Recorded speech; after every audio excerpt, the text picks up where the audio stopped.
Bonjour, soyez les bienvenus, nous sommes à Saint-Étienne aujourd'hui sur Droits Citoyens. Nous allons évoquer un sujet dont tout le monde parle, il y a les pour, il y a les contre, c'est le commerce à Saint-Étienne. Alors il y a bien sûr ceux qui sont contre le style, ceux qui sont pour le style. On a fait le choix aujourd'hui d'être devant le style qui va être inauguré dans quelques jours, le 16 septembre exactement. Et pour en parler, j'ai choisi une personne qui était là à l'origine du projet, Lionel Saugue, bonjour. Bonjour Gilles, merci pour votre invitation. Bienvenue donc à Saint-Étienne devant ce fameux style. On va bien évidemment parler de commerce. J'ai envie de vous poser beaucoup de questions. Mais la première chose, on est en pleine époque de Covid. On a retiré le masque parce que c'était moins joli à la caméra. Comment vous avez vécu, vous, cette période où on est resté chez soi et on n'a pas bougé? C'est vrai que ça a été une période difficile. Difficile pour beaucoup de commerçants, je tiens à le préciser. Vous le savez, je suis vice-président de la Confédération des commerçants de France. Et donc on s'est beaucoup mobilisé là, pendant cette période du Covid et encore aujourd'hui, parce que malheureusement la crise n'est pas terminée, pour aider nos commerçants qui en ont bien besoin. Les difficultés que rencontrent notamment les commerçants indépendants, mais aussi les restaurateurs, sont extrêmement fortes. Sans oublier les discothèques. Les discothèques, oui, il y a plein d'activités effectivement qui sont en train de disparaître. C'est une réalité malheureusement. Donc j'ai envie de dire que cette période du Covid, elle a été forte pour moi et plus largement pour toute la Confédération des commerçants de France, par l'action que nous avons menée. Et puis à titre personnel, moi j'ai vécu ça comme une période un peu de réflexion, de rapprochement de ma famille, comme beaucoup de gens. Voilà, j'ai pris du temps pour moi. Vous étiez adjoint à la mairie de Saint-Étienne. On vous a vu aussi engagé au niveau de En Marche. Aujourd'hui, c'est quoi toujours engagé en politique, que pour le commerce? Comment ça se passe? Quelles sont aujourd'hui j'allais presque vous dire, vos occupations? Alors, mes occupations, elles sont nombreuses. J'ai parlé de la Confédération des commerçants de France. Derrière tous mes engagements, en réalité, on trouve le commerce. Mon engagement en tant qu'élu, avant même la politique, c'est avant tout un engagement citoyen, un engagement d'élu local. Ça a été d'aider le commerce de Saint-Étienne. Lorsque j'avais rencontré Gaël Perdriau fin 2013, avant les élections municipales précédentes de 2014, c'est bien ça qui avait fait en sorte que je m'engage l'élément déclencheur à Saint-Étienne en politique. Parce que je viens, moi naturellement, de la société civile, comme beaucoup de personnes actuellement qui font de la politique. Mais j'ai envie de dire que la politique, c'est pas une fin en soi. C'est un moment important, ça a été 4 années pour moi en tant qu'adjoint au maire, extrêmement intéressante. On a fait plein de choses pour le commerce, même si, on en reparlera tout à l'heure, tout n'était pas simple. Mais l'engagement a été fort. Après, il y a d'autres manières effectivement de servir la société, de servir sa communauté. Et je le fais aujourd'hui non plus dans le champ politique. J'ai mis la politique entre parenthèses. Je me suis mis en retrait effectivement de ce milieu-là, pour m'engager à 200% dans le cadre de syndicats professionnels comme la Confédération des commerçants de France, comme la Fédération française des associations de commerçants, dont je suis également vice-président. Ça veut dire que là, vous avez une vision globale sur toute la France. Est-ce qu'on a des situations différentes ou alors il y a des villes qu'on peut comparer à Saint-Étienne au niveau de la situation? C'est vrai que j'ai cette chance d'avoir une vision nationale sur les sujets du centre-ville et du commerce, mais depuis très très longtemps, à vrai dire, y compris sur le plan professionnel à l'échelle régionale. Et ça, c'est très enrichissant de voir qu'effectivement, ces sujets du commerce et des centres-villes sont des sujets qui concernent tous les territoires, à vrai dire. Les grandes villes, les villes moyennes, mais aussi les petites villes rurales, de plus en plus. Les difficultés, elles sont très fortes. On a parlé du Covid, mais en réalité, les difficultés du centre-ville, elles sont anciennes, en fait. On a eu un développement de la grande distribution périphérique depuis ces dernières décennies. On a eu l'avènement du e-commerce dont on parle beaucoup, et malheureusement avec un sujet qui est loin d'être terminé, avec notamment la question de l'arrivée d'Amazon en France, qui est aussi un des sujets sur lesquels on travaille beaucoup en ce moment avec la Confédération des commerçants de France et sur lequel je suis moi personnellement impliqué. Donc effectivement, il y a un impact extrêmement fort sur le commerce de proximité. Et aujourd'hui, qu'est-ce qu'on retrouve comme conséquence? Clairement, c'est de la vacance commerciale dans nos centres-villes, c'est des boutiques qui ferment partout en France. C'est vrai que c'est une réalité. Après, objectivement, il y a des territoires qui s'en sortent mieux que d'autres.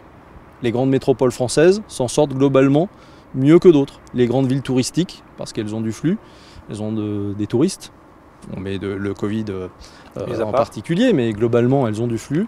Donc elles s'en sortent globalement mieux que d'autres. Et puis, heureusement, et on l'a vu à travers mon implication au sein de Centre-Ville en Mouvement pendant de nombreuses années, il y a beaucoup d'élus locaux qui ont compris la nécessité d'aider leurs commerçants, d'aider leur centre-ville et de mettre la priorité sur leur centre-ville. C'était clairement ce que j'avais en tête lorsque j'ai rejoint Gaël Perdriau en 2014. L'objectif, c'était clairement de mettre le paquet entre guillemets sur le centre-ville et sur le commerce indépendant de centre-ville. Malheureusement, et clairement l'ouverture de style montre qu'on n'est pas allé jusqu'au bout de cette logique malheureusement, et c'est ce qui a conduit effectivement à mon retrait de la vie politique, en tout cas de mes fonctions d'adjoint en 2018. Quand on vend Saint-Étienne, vous étiez adjoint, on va démarcher des entreprises, ça se passe comment? On vous sollicite, je pense que c'est les deux, on vous sollicite, ou alors les entreprises, vous allez les chercher pour qu'elles viennent s'installer, plutôt les enseignes, elles viennent s'installer à Saint-Étienne? On a fait, en fait, en 2014, on a fait un très gros travail, c'était même un des sujets prioritaires lorsqu'on est arrivé, de dire il faut changer l'image de cette ville. D'autres l'ont fait avant nous, Michel Thiollière l'a beaucoup fait aussi, Gaël Perdriau a beaucoup travaillé là-dessus et continue à le faire, et c'est très bien d'ailleurs. Mais en 2014, sur la question du commerce, clairement, on est allé voir les enseignes nationales à Paris, chez elles, pour leur vendre les mérites de Saint-Étienne. On a participé à des colloques. Moi, je suis intervenu dans des tas de forums pour parler de Saint-Étienne, pour parler des atouts de Saint-Étienne. C'est une ville extraordinaire qui a plein d'atouts. Malheureusement, quand on est à Paris, on les a pas toujours en tête. Et les enseignes nationales, les enseignes commerciales nationales, n'ont pas toujours les atouts de Saint-Étienne en tête. Et donc, il a fallu leur rappeler. C'est ce qu'on a fait pendant des années. Ce qui a quand même porté ses fruits, parce que, rappelez-vous, entre 2014 et 2017, beaucoup d'enseignes nationales sont arrivées à Saint-Étienne. On disait pendant longtemps que les enseignes boudaient Saint-Étienne. Saint-Étienne a la particularité d'être constituée de commerces indépendants. C'est ce qui fait sa force, c'est ce qui fait aussi sa faiblesse d'une certaine manière. Mais à côté de ça, on a réussi à faire venir des dizaines et des dizaines d'enseignes nationales que je ne citerai pas, mais il suffit de revenir un peu en arrière et vous les aurez en tête. Voilà, mais ça, c'est vrai que ça ne se fait pas tout seul. Il faut aller les rencontrer, il faut aller les convaincre, et puis aussi il faut aller, ensuite il faut les accueillir sur le territoire. Il faut les aider, les accompagner dans leur implantation, sur la réglementation locale, sur les mesures d'urbanisme, parfois leur trouver des locaux, etc., etc. Alors on dit qu'il faut faire venir des enseignes à Saint-Étienne, mais est-ce qu'il n'y a pas un paradoxe aussi en se disant on les fait venir, mais on se rend compte qu'aujourd'hui on ne peut pas faire 100 mètres, tomber sur un petit supermarché, sur des boutiques. Est-ce qu'on n'a pas trop de commerce justement, même s'il y en a beaucoup qui ont fermé, s'il n'y en a pas trop encore aujourd'hui? J'ai vu qu'il y avait encore un supermarché belge qui allait s'implanter en plein centre-ville. J'avoue que j'y perds mon latin parfois. En réalité, ce n'est pas un problème de grande distribution contre le petit commerce. Il faut travailler la complémentarité. Et la complémentarité, en réalité, c'est lié à l'endroit où le commerce va s'implanter. Et on fait partie de celles et ceux, je ne suis pas le seul, beaucoup le disent, que idéalement, il faudrait que les acteurs du commerce aient le réflexe de s'implanter prioritairement en centre-ville. Qu'une enseigne alimentaire, qu'une enseigne de prêt-à-porter a fortiori vienne s'implanter en centre-ville, aucun problème. Au contraire, c'est ce qu'on appelle une locomotive. Quand Monoprix, rappelez-vous, est arrivé à Saint-Étienne, ça a été très important pour le centre-ville. Ça a été une vraie locomotive qui s'est implantée, et très récemment, il y a quelques années simplement. À l'inverse, quand on voit le départ, depuis quelques semaines simplement, de la boutique H&M pour Style, on peut effectivement être très inquiet par rapport à un transfert de ce type. Donc c'est pas tant le fait d'avoir ou pas des enseignes sur un territoire que de dire qu'il faut les avoir prioritairement en centre-ville. Quand on veut attirer des enseignes dans le centre-ville, donc des gens qui viennent consommer dans le centre-ville, est-ce qu'il ne faut pas aussi les accompagner dans un sens où les gens ne veulent plus aller en centre-ville parce qu'ils ne peuvent pas se garer? On l'a évoqué avant l'émission, une heure de parking à 2,40 €, ça fait beaucoup de gens qui finalement décident de ne plus aller en centre-ville. Est-ce qu'il ne faut pas aussi qu'on ait des espaces verts, qu'on ait le temps aussi de se poser un peu, de rêvasser, j'ai envie de vous dire? On n'est pas que des consommateurs, on est aussi des citoyens qui veulent profiter de la beauté de Saint-Étienne. Vous avez raison, aujourd'hui les clients ne viennent plus en centre-ville uniquement ou seulement que pour aller faire des courses. Ils viennent pour trouver une ambiance particulière. J'ai même oublié le côté festif. Et bien sûr, donc il faut de l'animation, il faut un centre-ville sécurisé, il faut un centre-ville agréable, propre et avec des services publics. Ça aussi c'est important. de maintenir les services publics dans les cœurs de ville, et notamment à Saint-Étienne. Voilà, donc maintenir les professions libérales, les dentistes, les kinés, etc., qui ont tendance de plus en plus aussi malheureusement à sortir du centre-ville. Donc tout ça fait qu'il faut constituer un maximum de locomotives permettant que les habitants aient l'habitude et surtout l'envie de venir en centre-ville. Pas que pour le commerce, c'est important, mais c'est pas suffisant. Alors je vais être provocateur encore une fois, mais est-ce que l'avenir des centres-villes, ce ne serait pas plutôt la culture, le bien-être, les parcs, et puis tout ce qui est commerce un peu, gros commerce, c'est au périphérie ce qui s'était fait, quoi?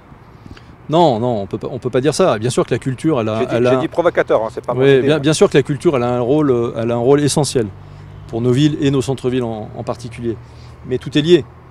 Si vous enlevez demain les restaurants d'un centre-ville, je peux vous dire que plus personne n'ira. C'est une évidence. Donc je ne pense pas que c'est le modèle que souhaitent nos citoyens.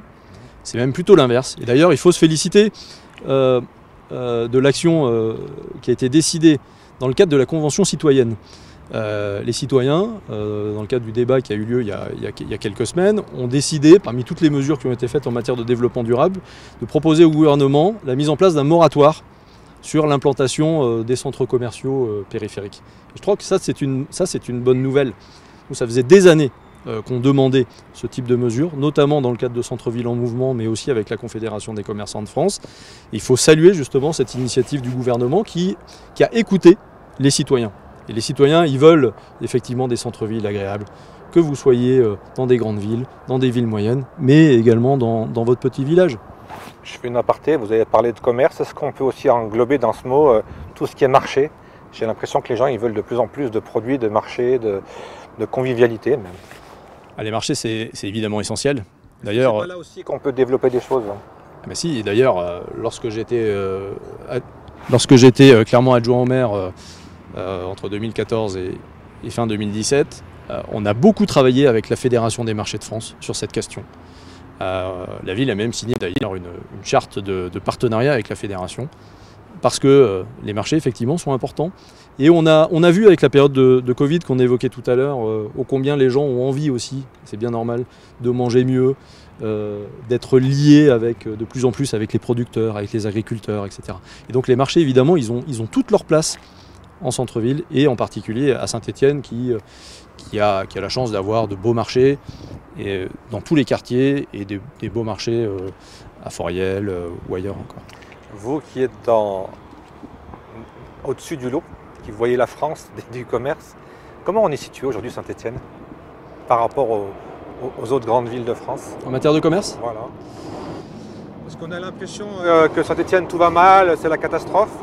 C'est vrai que quand on bouge un peu, on se rend compte que c'est un peu partout pareil, même s'il y a des villes qui s'en sortent mieux. J'ai l'exemple de Bordeaux où c'est florissant. Mais comment on est placé, nous, à Saint-Étienne? On le disait en étant vraiment neutre, sans parler de politique, sans parler d'autre chose. Clairement, je disais tout à l'heure, beaucoup de centres-villes souffrent. Donc Saint-Étienne ne fait pas exception. Après, il faut quand même se rappeler que Saint-Étienne est une grande métropole de France. Saint-Étienne. Que Saint-Étienne est la deuxième ville d'Auvergne-Rhône-Alpes. Et quand on compare, objectivement pour le coup, Saint-Étienne sur le plan commercial avec d'autres grandes métropoles françaises, enfin les autres grandes métropoles françaises, et les autres grandes villes de la région Auvergne-Rhône-Alpes, qu'on prenne Grenoble, qu'on prenne Clermont-Ferrand, qu'on prenne a fortiori Lyon, on est malheureusement en retrait. On est en retrait, notamment quand on regarde un élément très clair, c'est le taux de vacances. Le taux de vacances commerciales, c'est quoi? C'est le nombre de commerces fermés dans une ville. À Saint-Étienne, la moyenne est de 15%. Au niveau national, c'est environ 10. Dans les grandes métropoles, c'est 6-7 simplement. Donc on a un taux de vacances commerciales qui est 2 fois plus important à Saint-Étienne que dans la quasi-totalité des autres métropoles de France. Donc on voit bien qu'il y a quand même un problème à Saint-Étienne de ce point de vue-là. Et d'ailleurs, c'est pour ça je parlais des enseignes tout à l'heure, on aurait pu parler aussi du travail qu'on avait conduit pour essayer de faire venir des commerçants indépendants, accueillir des porteurs de projets. C'est aussi la même logique. Il faut aussi des jeunes créateurs dans nos villes, et en particulier à Saint-Étienne. Voilà, donc effectivement, on est en retard. Il y a des éléments objectifs qui le montrent. Et j'ai peur qu'un projet comme Steel, et malheureusement je ne suis pas le seul à le dire, apporte encore plus de difficultés à un centre-ville qui est déjà en grande souffrance depuis maintenant plusieurs années. Pour revenir sur le centre-ville, on me dit souvent que les loyers sont chers. Est-ce que là, la mairie ou quelqu'un peut jouer là-dessus? Est-ce qu'on peut forcer un propriétaire à descendre ses prix? Comment ça se passe? Oui, à Saint-Étienne comme ailleurs, souvent on a tendance à dire que les loyers sont chers. Je pense qu'à Saint-Étienne, au nombre quand même de locaux commerciaux fermés, je pense que globalement, on arrive encore à trouver des locaux accessibles, financièrement parlant. Donc ça c'est le premier point. Après c'est vrai que la ville, enfin les villes, mais la ville de Saint-Étienne en particulier, a cette capacité d'intervenir sur cette question-là, avec notamment la mise en place de la préemption sur les fonds de commerce. Je crois qu'avant que je parte, avant que je démissionne de mes fonctions de conseiller municipal, la ville avait décidé, moi je l'avais proposé au tout début du mandat, de mettre en place le droit de préemption sur les fonds de commerce. C'est clairement une réponse.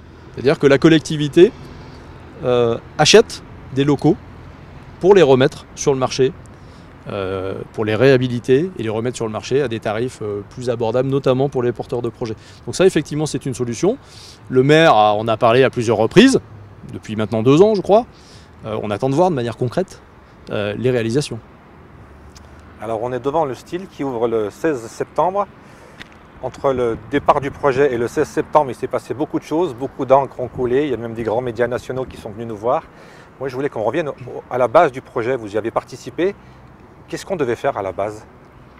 Alors il faut se rappeler que ce projet il existait bien avant Gaël Perdriau. Oui, on peut d'ailleurs dire que c'est le géant qui normalement devait venir à la place de ce lieu, et ça ne s'est pas fait. Effectivement, sous Maurice Vincent déjà, sous le mandat de Maurice Vincent. Il y avait des projets qui étaient effectivement envisagés, qui sont ensuite qui sont clairement tombés à l'eau. La campagne municipale de 2014 est arrivée, j'en faisais référence tout à l'heure. Le sujet n'a jamais été abordé pendant la campagne. On parlait centre-ville, on parlait de soutien des commerçants indépendants, on n'a jamais parlé, enfin ni nous ni d'autres, n'ont parlé d'un retour d'un projet commercial sur cette zone en fait. Et quelques années après, ou quelques mois après, simplement l'élection du maire de Saint-Étienne de l'époque, Gaël Perdriau, le projet a émergé à nouveau, porté par l'EPA de Saint-Étienne, notamment, dont le maire est président. Et c'est comme ça, petit à petit, que le projet est revenu. Ensuite, à partir de là, alors le projet à l'époque devait effectivement être complémentaire. Très culturel, j'avais noté, et pas de concurrence avec le centre-ville. Il y a un cahier des charges qui avait été établi à l'époque par l'EPA en lien avec la ville. On était un certain nombre à y avoir participé, disant qu'évidemment il fallait une complémentarité totale entre cet équipement commercial et le centre-ville, pour les raisons qu'on a évoquées tout à l'heure, de difficultés du centre-ville, etc. Donc le cahier des charges était très clair.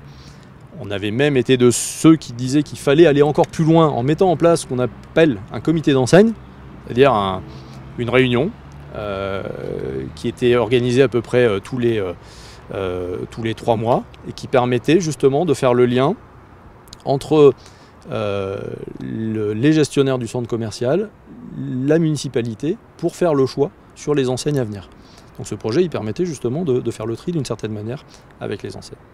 Voilà. Donc les outils étaient là, mais c'est vrai qu'avec le temps, on a vu arriver des enseignes, clairement, et lorsque j'ai démissionné, ça a été un des éléments que j'ai mis en avant, le transfert d'H&M du centre-ville, qui est occupé, je le rappelle, il y a encore quelques temps, 1300 m² en cœur de ville, qui était une des dernières locomotives commerciales du centre-ville, avec la Fnac qui est partie à Casino il y a plusieurs années, et avec Monoprix qui est peut-être la dernière locomotive commerciale. Et donc H&M, il a été décidé, après mon départ, que cette enseigne soit transférée sur Style. Pourtant, il ne devait pas y avoir de magasins de vêtements, ça ne devait pas être des choses qui devaient concurrencer justement le centre-ville. Qu'est-ce qui a fait que ça a basculé? On n'arrivait pas à remplir, ou alors il devait y en avoir. Il devait y en avoir. Il a toujours été question. Des petites surfaces. Voilà, il a toujours été question d'avoir quelques enseignes de prêt-à-porter. Mais c'est vrai que l'orientation générale... J'avais lu linge de maison. Voilà, était plutôt en direction de ce qu'on appelle l'équipement de la maison, la décoration, etc. Et Leroy Merlin, typiquement, est dans ce cas de figure, dans cette logique-là. Donc, rien à dire là-dessus. Effectivement, après, avec le temps, on a vu glisser le projet sur une offre d'équipement de la personne, du prêt-à-porter de plus en plus importante, et puis un volet restauration qui était présent aussi. Mais au regard du Covid, on parlait de la restauration tout à l'heure, on a affaire aussi à des restaurateurs là, qui ont du mal. Retour avec Droit Citoyen pour cette deuxième partie. On était en train de parler du style. On a parlé des nombreux restaurants qui vont s'implanter aussi dans ce style. Oui, c'est vrai. Ouais. C'est vrai, oui, y a une offre de restauration qui est importante, alors qui était prévue depuis l'origine, hein, donc il n'y a pas de secret particulier par rapport à cela. Mais c'est vrai que la période qu'on a vécue de Covid, comme je le disais tout à l'heure, avec beaucoup de restaurants qui ont fermé d'ores et déjà leurs portes partout en France ou qui se retrouvent en grande difficulté, pose forcément question. Est-ce que cette complémentarité entre une offre commerciale de restauration importante à Style et un centre-ville de Saint-Étienne sera en phase ou pas? Donc l'avenir le dira, hein. Il y a un certain nombre de questions là qu'on pose. Moi j'avais alerté lorsque j'ai démissionné sur les risques de départ d'H&M du centre-ville à Style. Malheureusement, les faits m'ont donné raison 2 ans après. On verra ce qu'il en est dans quelques années de l'impact de ce projet. Quelle serait la bonne solution pour les commerçants du centre-ville pour pas survivre, parce qu'il y en a toujours qui vont survivre, mais pour peut-être pas concurrencer, mais pour vivre aux côtés du Style? Parce que je vois que on a vraiment 2 blocs maintenant qui s'affrontent sur les réseaux. Il est clair que ça va être un coup dur. Ça l'est déjà. On a déjà même à peine, le centre commercial n'est même pas encore ouvert, on a vu que H&M est parti. On a vu que Centre 2, il y a beaucoup d'enseignes qui ont déjà été transférées vers Style, que d'autres ont fermé. Pareil en centre-ville, avec quelques commerces indépendants, voire des enseignes. Agatha a fermé, rue Alsace-Lorraine. Un jour ailleurs a fermé, rue Alsace-Lorraine, il y a à peine quelques jours, quelques semaines. Donc ça, c'est des marqueurs qui sont pas bons. Donc oui, ça va être difficile, ça on le sait. Après, donc ça va être un coup dur pour les commerçants. Après, chacun prendra ses responsabilités aussi. Il faudra que le maire actuel qui a été réélu, en tous les cas, prenne ses responsabilités de ce point de vue-là. Et il faudra que les commerçants continuent, comme ils l'ont toujours fait, continuent à s'adapter. Et surtout, n'oublie jamais que derrière, c'est le client qui décide. On parlait tout à l'heure de qu'est-ce qui fait un centre-ville intéressant, impactant. C'est la même chose pour un commerçant. Qu'est-ce qui fait qu'on a envie d'aller chez un commerçant ou pas? C'est l'accueil, c'est souvent des basiques. C'est l'accueil, c'est la qualité des produits, c'est le conseil, et puis c'est la relation humaine. Et puis c'est peut-être faire rêver le client. Aujourd'hui, c'est vrai qu'on est dans un monde où le commerce aujourd'hui est concurrencé de toutes parts. Les grandes surfaces, périphériques, le e-commerce. Donc les commerçants, notamment les commerçants indépendants, ont de plus en plus intérêt à innover, à être modernes, et puis à trouver, peut-être à dénicher ces produits qu'on ne va pas trouver partout. Voilà, ça c'est la force du commerce indépendant. Il a su s'adapter depuis des décennies, à vrai dire. Et à Saint-Étienne, il va falloir qu'il soit encore plus, intelligent, adaptable pour faire face à ce type de projet. Et puis sans doute aussi, il ne faut pas l'oublier. Il ne faut pas oublier que moi je représente aussi la Fédération française des associations de commerçants, dont je suis vice-président. On prône toujours aussi le collectif dans les centres-villes. Et on dit aux commerçants, jouez ensemble. Clairement, arrêtez d'être individualiste. C'est la question que j'allais vous poser. L'avenir, c'est peut-être pas le bon terme encore une fois, mais c'est pas de se mélanger. Moi, j'avais une réflexion en voyant l'histoire du Covid. Les restaurateurs, je me dis que maintenant, ils vont faire plus de plats emportés, peut-être. Donc, ils vont moins gagner au niveau de la boisson. Est-ce qu'ils peuvent pas avoir un petit coin épicerie? Est-ce qu'il n'y a pas d'autres services à mélanger dans les commerces? On voit, c'est l'adaptation que j'ai évoquée tout à l'heure. On voit notamment dans les grandes villes internationales des concepts qui se créent de cafés, imprimeries, de restaurants, poissonniers. Enfin, il y a plein de choses de ce type-là, des nouveaux concepts qui mélangent les activités. C'est une forme effectivement d'avenir. Il y a aussi de l'ultra-spécialisation dans le commerce indépendant, sur des niches, sur des petits points de vente. Et puis, il ne faut pas oublier aussi que le commerçant, il se doit d'être présent sur Internet. Internet, c'est pas l'ennemi. Amazon, c'est un problème. Il faut lutter contre l'implantation notamment des entrepôts Amazon, et c'est ce qu'on fait à la Confédération des commerçants de France, parce que ça va être un vrai souci pour les prochaines années, pour notre pays et pour beaucoup de pays en Europe. Pour autant, il faut aussi que les commerçants prennent en marche la question du e-commerce, et son site soit présent sur les réseaux sociaux. Aujourd'hui, le commerçant ne peut pas négliger ces outils-là. Ça doit être une évidence, comme une vitrine physique est une évidence pour un commerce. Le commerce, c'est pas un peu comme l'histoire, c'est pas une boucle qui se répète. On a vu dans les années 70-80 beaucoup de petites supérettes Alors on est à Saint-Étienne, on va parler de casinos qui ont fermé. Et puis on revoit depuis quelques années des magasins, des carrefours, des petits carrefours, des petites supérettes casinos qui réouvrent. Est-ce qu'on ne revient pas aussi à refaire un peu toujours la même chose? Donc est-ce que c'est pas toujours un mouvement perpétuel où on revient? C'était la mode des grandes surfaces, c'est en train de disparaître, ça va peut-être revenir dans 10 ou 20 ans. Est-ce qu'on ne refait pas toujours les mêmes choses finalement? Parfois peut-être, sur certains points. À l'inverse aussi, on a des activités qui disparaissent complètement. Tout à fait. Le cordonnier d'avant, enfin plein de petits métiers qui étaient présents dans les centres-villes qui n'existent plus aujourd'hui. Donc oui, effectivement, on ne sait pas, on n'a pas malheureusement de boule de cristal, on ne sait pas comment demain le commerce sera.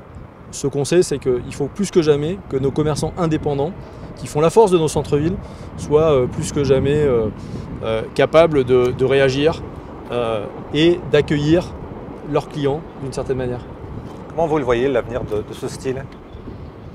Moi, j'ai été, j'ai envie de dire, une sorte de lanceur d'alerte il y a quelques années lorsque j'ai démissionné. Encore une fois, le transfert d'H&M en partie, le transfert d'autres enseignes m'ont donné partiellement raison, malheureusement. Donc déjà, les signes ne sont pas bons. Après, il faut aussi se dire qu'on vient de sortir d'une période quand même exceptionnelle, qui est le Covid. Sortir, c'est pas tout à fait le mot. Hein. Et effectivement, on n'est pas encore sorti, vous avez raison de le dire. Mais en tout cas, on espère que le plus gros est derrière nous. Parce que les foules avec les masques, là, ça va être compliqué. Hein. C'est certain. Mais on va, dans ces pôles commerciaux, on va accueillir des millions de personnes. Est-ce qu'aujourd'hui, la clientèle a encore envie de ça? Je ne sais pas. Une partie. Une partie sans doute, hein, bien sûr. Mais on a entendu aussi pendant le Covid que les gens avaient envie de proximité de plus en plus, avaient envie de revenir dans les centres-villes. Donc moi je fais partie de ceux qui se disent, est-ce que ce projet-là, il n'est pas un projet du passé d'une certaine manière? Il est anti-développement durable, ça c'est sûr. Il est mortifère pour le centre-ville, ça c'est sûr. Est-ce qu'il n'est pas représentatif d'une forme de commerce du passé? Ça c'est l'avenir qui le dira. Pour revenir à la politique, c'est vraiment la décision qui vous a fait démissionner de votre mandat, parce qu'on a tout lu, tout entendu. Alors moi j'aime bien mettre les pieds dans le plat, hein, je suis le spécialiste. On a lu que vous avez démissionné, de l'autre côté on dit qu'on vous a viré. Oui. Quelle est la vraie version de Lionel Saugue? La vraie version de Lionel Saugue, c'est la vraie version, c'est-à-dire c'est que si j'avais été viré, ça se serait su, puisqu'il y aurait eu une déclaration, il y aurait une décision au conseil municipal. A priori, ça n'a pas été le cas. Non, la réalité, et je comprends bien que ça dérange. Moi, je le disais, je viens de la société civile. On vous a beaucoup vu avec En Marche aussi. Ah mais je vais y revenir, effectivement. J'ai ma vie par ailleurs. Moi, je fais partie de ceux qui considèrent que la politique, c'est pas une fin en soi. C'est une belle étape, on peut faire plein de choses, on peut aider les citoyens. On rencontre des gens exceptionnels. Moi, j'ai rencontré des tas de commerçants, de chefs d'entreprise qui étaient extraordinaires à Saint-Étienne. Et il faut le dire, parce qu'il y en a beaucoup comme ça. Il y a ceux qui souffrent, mais il y a aussi ceux qui font plein de choses. Qui réussissent. Et qui réussissent bien. Donc ça, c'est important effectivement de le préciser. Donc c'est aussi ça la politique, c'est de belles rencontres. Mais ce choix, il a été clairement lié à ce projet en partie, et puis à l'orientation qui a été donnée par les municipalités sur la stratégie en matière de commerce. J'ai beaucoup parlé à l'époque sur le manque de moyens, sur les orientations notamment par rapport au projet périphérique, sur le risque de transfert d'enseignes du centre-ville en périphérie de Saint-Étienne. Voilà, rappelez-vous que quand je suis arrivé en 2014, Gaël Perdriau a fait appel à moi parce que ça fait quelques décennies que je travaille sur le sujet.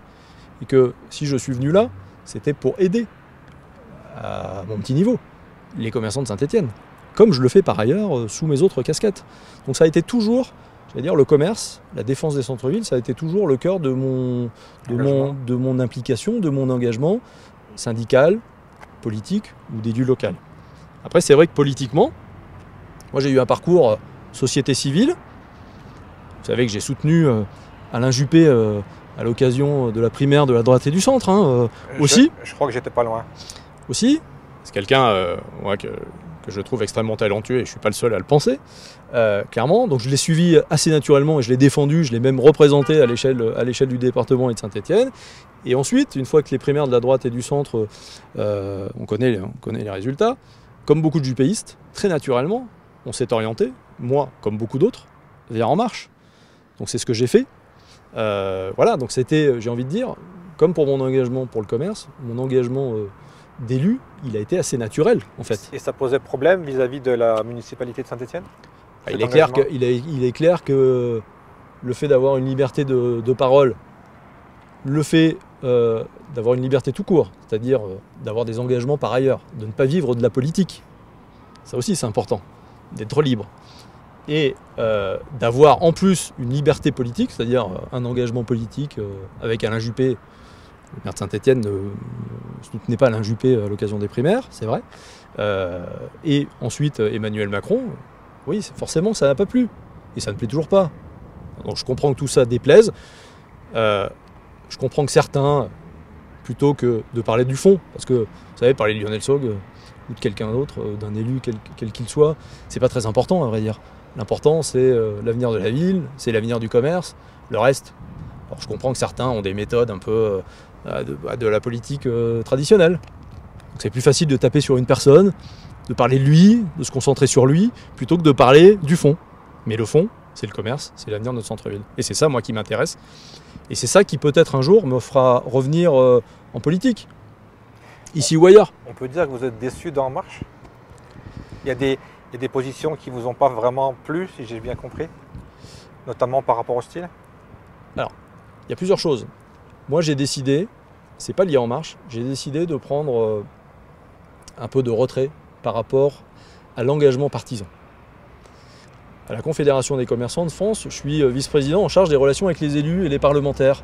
Et il se trouve que dans le cadre de cette action-là, je rencontre des élus de tous bords politiques, de toutes tendances. Et c'est vrai que de plus en plus, je me dis, comme beaucoup de Français d'ailleurs, se disent, il y a des élus qui peuvent être de gauche, de droite, d'En Marche, écologistes d'ailleurs, qui sont très bien. Et à l'inverse, dans votre propre famille politique, des élus qui sont pas forcément, avec qui vous n'êtes pas forcément en phase. Tout à fait. Donc moi, ça c'est un choix très personnel de dire, j'ai fait un engagement politique, je l'assume, j'en suis assez fier même. Pour autant, j'ai décidé de prendre un peu de recul là-dessus. Après, pas forcément de prendre du recul avec la politique au sens noble du terme, je le fais sous d'autres formes. Et c'est vrai que des décisions telles que vous l'évoquiez d'un député En Marche de Saint-Étienne qui apporte son soutien à un projet comme celui de Steel, alors même que la plupart des cadres d'En Marche de Saint-Étienne, les référents départementaux d'En Marche de Saint-Étienne et les élus, le groupe politique de l'époque En Marche, étaient contre, moi je dis que tout ça n'est pas très logique, tout ça est assez choquant. Et c'est le type de réaction, clairement, qui pourrait un jour me faire revenir en politique. Quand vous parlez de revenir en politique, ça veut dire Saint-Étienne? Et moi, vous savez, après, j'exclus rien. Saint-Étienne, c'est ma ville, je me suis battu pour elle. Il y a beaucoup de choses à faire. Il y a des décisions qui sont prises qui sont pas conformes avec ma vision de la ville. On a un député qui, effectivement, a pris des positions que je considère qui ne sont pas bonnes, clairement. Donc oui, pourquoi pas. Mais après, l'avenir le dira. Encore une fois, j'ai mon action en dehors du champ de la politique, ça me va très bien. Vous savez, vous pouvez être encore plus impactant en dehors de la politique qu'à l'intérieur du système. Je connais des gens avec rien du tout qui dérangent pas mal. Donc, votre initiative, clairement, elle est extraordinaire parce que vous donnez la parole aux citoyens. C'est pareil aussi pour d'autres. Dans le cadre de mes fonctions à la Confédération des commerçants de France ou ailleurs, j'ai cette capacité de faire passer des messages. Je suis en train de le faire d'ailleurs actuellement. Je l'ai fait sur des médias nationaux aussi. Voilà, et donc j'aurais jamais pu le faire lorsque j'étais élu local. Vous voyez, donc c'est aussi cette force. Et donc il ne faut pas en tout cas vouloir absolument se dire que le Graal c'est de revenir absolument en politique. Non. Peut-être que ma vie politique s'est arrêtée en 2018 lorsque j'ai démissionné, lorsque j'ai décidé de démissionner. Et c'est ça qui embête les gens. C'est sûr que quand vous êtes adjoint au maire avec une indemnité et que vous décidez de démissionner, ça choque tout le monde. Les gens se disent, mais qu'est-ce qu'il a fait? C'est quand même étonnant. Enfin, ça choque tout le monde, ça choque les politiques. Je ne pense pas que ça choque les citoyens. Les citoyens, souvent, sont venus vers moi en me disant, vous avez été courageux, vous avez osé dire des choses, et vous n'êtes pas attaché à des fonctions, à des mandats, à votre notabilité. Et c'est ça, moi, qui m'intéresse. C'est plutôt les projets, c'est les sujets de société, c'est la question du commerce qui m'intéresse. C'est pas les fonctions, les titres, etc. J'ai une dernière question sur le commerce stéphanois. Est-ce que vous avez des infos Les Galeries d'Orient, qu'est-ce que ça va devenir? Un musée peut-être? Centre 2, qu'est-ce que ça va devenir? On était à Alinéa il y a quelques jours pour un magasin aussi qui va disparaître. D'après ce que j'ai compris, la zone d'activité de Montravel, d'après la famille du groupe Auchan, est bien mal barrée. Comment vous voyez quel est l'avenir de ces lieux qui ont été quand même emblématiques pour Saint-Étienne? On le disait tout à l'heure, l'arrivée d'un projet aussi important que Steel va avoir un impact sur le centre-ville, c'est une certitude, mais va de toute façon aussi avoir un impact sur tous les pôles commerciaux de l'agglomération et même sur les secteurs d'activité qui dépassent Saint-Étienne. On parlait de la restauration tout à l'heure. Mon ami Jean-Claude Delorme, qui est trésorier de Centre-Ville en Mouvement, a eu l'occasion de parler de Steel il n'y a pas très longtemps. Il a parlé de l'impact de ce projet sur la restauration au-delà de Saint-Étienne, à l'échelle de l'agglo, voire même à l'échelle du département. Donc d'autres seront impactés. Donc oui, on peut s'interroger sur l'avenir de Dorian, sur l'avenir de Centre 2. Centre 2, ça reste un bel équipement, mais qui nécessite clairement des investissements importants. Lourd, j'allais dire. Et l'arrivée d'enseignes. J'ai eu l'occasion de parler d'enseignes nationales, internationales, qui étaient attendues à Centre 2. On l'attend encore. Normalement, d'après mon petit doigt, Primark devrait venir, mais on ne sait toujours pas quand. C'est attendu depuis des années. Et ça serait effectivement, ça serait une bonne nouvelle pour Centre 2, il faut être très clair. Parce qu'aujourd'hui, on est dans une tendance à la baisse avec des enseignes nationales qui sont parties de Centre 2. Certaines ont fermé à cause de l'impact du Covid. N'oublions pas que la grande distribution souffre énormément, les enseignes. J'ai quand même lu que Carrefour et Casino avaient fait des chiffres records quand même. Après, peut-être qu'effectivement, certaines enseignes alimentaires ont tiré leur épingle du jeu. Sans doute. Et c'est tant mieux d'ailleurs. Voilà, donc forcément l'impact, il sera là. J'ai pas de boule de cristal. Il faudra peut-être qu'on se retrouve dans quelques années. Je serais heureux de revenir pour poursuivre nos échanges. Mais voilà, après ce qui est important, encore une fois, c'est les atouts de notre ville. Et puis c'est les atouts de notre commerce. Parce que moi j'ai envie de donner quand même une dernière touche positive à notre échange. On a quand même, encore une fois, des commerçants indépendants qui sont extraordinaires à Saint-Étienne. Je ne vais pas les citer, mais il y en a plein, y compris des restaurateurs qui ont des tas d'idées, qui sont jeunes, qui sont dynamiques et qui font la fierté de notre centre-ville et de notre ville. Et c'est eux qu'il faut aider. C'est eux qu'il faut aider. Et le signal qui est donné, aujourd'hui, malheureusement, c'est on aide plutôt ce genre d'équipement plus que les commerces indépendants du centre-ville. Une dernière question avant de vous libérer. On a parlé du Steel comme un concurrent de Givor. Est-ce que c'est de la réalité ou alors on est à côté de la plaque? En partie oui, forcément. Aujourd'hui on a... Les Lyonnais vont venir à Steel? Les habitants de Givors ne sont pas forcément les Lyonnais. Oui, non, mais je veux dire, tout ce côté-là va venir sur le Steel? Non, je pense pas. Parce que je me suis beaucoup posé la question pendant les municipales aux gens de Rive de Gier et ils m'ont dit non, on continuera d'aller à Givors, donc j'ai des doutes. Le centre commercial de Givors est un équipement extrêmement important, donc il n'y a pas de raison que les gens quittent Givors pour venir là. L'idée quand même, c'est de limiter ce qu'on appelle l'évasion des Stéphanois en direction de Givors, à vrai dire. Mais je pense que tout ça, contrairement à ce qu'on peut entendre, c'est peanuts, à vrai dire, cette évasion-là. On parle beaucoup de chiffres, etc. Mais en réalité, les gens consomment plutôt dans l'agglomération de Saint-Étienne. La question, c'est plutôt est-ce qu'ils consomment à Saint-Étienne, à Villars, à la Ricamarie, etc. C'est ça la question. Plus qu'au-delà. Alors certains vont à Lyon, quelques-uns bien sûr, mais ça reste tout ça marginal. Lionel Saugue, merci beaucoup. Merci pour votre invitation. D'être venu voir Droit Citoyen. Je voulais quand même signaler qu'on a encore été un peu dérangé par les problèmes techniques. C'est récurrent. Et puis on se retrouve nous très bientôt sur Droit Citoyen pour parler d'autres sujets. On a plein de choses en cours, donc c'est dans les semaines qui arrivent. Merci encore une fois Lionel. Au revoir, merci. Bon courage. Merci.